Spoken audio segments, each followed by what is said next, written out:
Working for the minimum wage isn't fun. The work is hard, and then you also have to work with the knowledge that your boss is literally prevented by law from paying you less money, even if they wanted to. But there isn't just one minimum wage. There's actually a whole tangled mess of them throughout the country. Yes, you have the national one, it's $7.25, and it's been that since 2009. But across the country, states and cities and counties have chosen to raise their minimum wage higher than the national one. So in places like Seattle and 2019, New York City, the minimum wage is up to $15 an hour. That's the highest. But then you go to New Hampshire, and you can make as little as $7.25 an hour. As of 2017, 39% of the country lives in a place where the federal minimum wage is the floor. The other 61% live in places where it's been raised higher. The divide between those two worlds is growing larger and larger. And we know that the minimum wage is and will probably always be one of the most controversial topics in economics.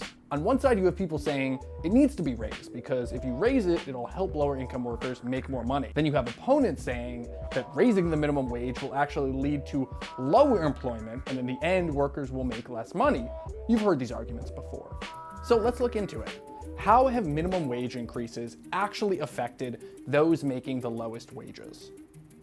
A recent study came out by the Economic Policy Institute that found that between 2013 and 2017, places that have seen minimum wage increases saw low-end wages boosted by 5%. In states that haven't raised the minimum wage, the increase was less than half of that.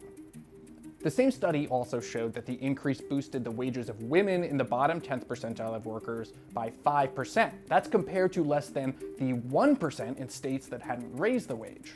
That makes sense considering that women are disproportionately represented in low-wage jobs. That's also true for people of color. And it's not just the increased wages themselves that matter. It's also how those increases are coming to be.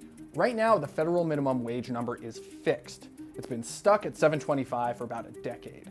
And because inflation exists, the minimum wage actually gets weaker and weaker every year that it isn't raised. So that $2009 is only worth 86 cents now. Here's a chart of the actual dollar amount of the minimum wage since its beginning in the 30s. Now here's a chart for the inflation-adjusted number.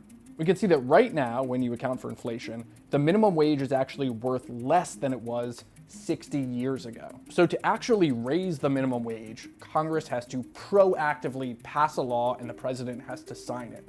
And while minimum wage increases are broadly popular, politically recently, that hasn't been the case. President Obama spent his entire term trying in vain to raise the minimum wage to no avail. The alternate is to treat the minimum wage like Social Security and automatically increase it to match inflation. And over the last decade, a number of cities and states have decided to do just that. Right now, 18 states and Washington, D.C. have or are planning on indexing their minimum wages to inflation.